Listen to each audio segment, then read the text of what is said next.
बीच Bharatiya Janata party ने वक्फ कानून पर जो हिंसा है उसको चिंताजनक बताया है। सभी को संविधान मानना पड़ेगा, ये कहा है भारतीय जनता पार्टी ने। कानून को न मानना बाबा साहेब का अपमान है। वक्फ कानून राज्य सरकार के लिए बराबर है।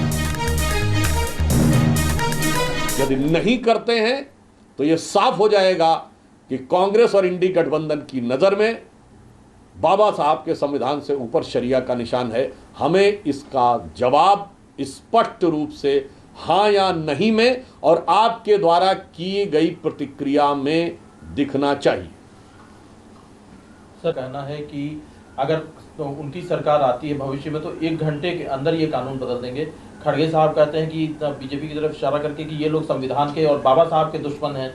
इस तरह की बातें कांग्रेस की तरफ से आ रही हैं। देखिए, बाबा साहब के उनके जीवन काल में कौन दुश्मन था, ये बात अनेक तथ्यों में और साहित्यों में भरी पड़ी है। जिन लोगों ने बाबा साहब को चुनाव हरवाने में और धांधली करके चुनाव हरवाने में प्रमुख भूमिका अदा की, मैं आज बाबा साहब की जन्म जयंती पे बताना चाहता हूं कि बाबा साहब भीमराव अंबेडकर अपना पहला चुनाव 14,000 मतों से हारे थे और 78,000 वोट इनवैलिड किए गए थे। 3 जनवरी 1952 को उनका चुनाव हुआ था।